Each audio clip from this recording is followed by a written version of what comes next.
Mga kahuwan, panoorin ang video na ito upang alamin ang pinaka-latest na balita tungkol sa lagay ng panahon at bagyo update today.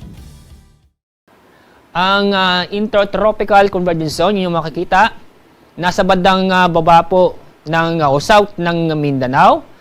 After ng Mindanao, ay naapektuhan na po o dumadaan po sa may Palawan. Kaya ngayong araw, itong Palawan lamang ang makakaranas ng mga kalat-kalat na pag-ulan.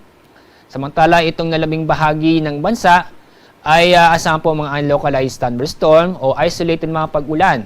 Dahil itong patuloy na pag-iral ng easterlies na naapektuhan ang silangang bahagi po ng ating bansa. Kasalukuyan, wala po tayo nang monitor na low pressure area o bagyo sa Dagat Pasipiko, lalo na po sa loob ng ating PAR. Itong intertropical convergence zone ay patuloy na makakapekto sa ating bansa bukas, araw ng Biyernes, ganun din po sa araw ng Sabado. Sa araw ng Biyernes, itong ITZ ay bahagya pong kikilos sa Pahilaga at maaaring maapektuhan itong Visayas, Mindanao at kasama na rin po ang Southern Luzon.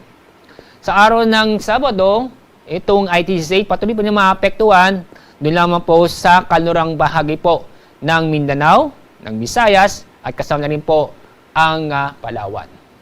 Kaya bukas, although may epekto ng ITZ, asahan po ang maaliwas sa panahon sa bandang umaga, pero sa hapon ng gabi, may chance po ng mga isolated na mga pag-ulan, dulot ng thunderstorm. Pero sa araw ng Sabado, may naasahan po tayo ng mga kalat-kalat na pag-ulan at thunderstorm sa Palawan, Western Visayas, Zamboanga Peninsula, Basilan, Tawi-Tawi at Sulu.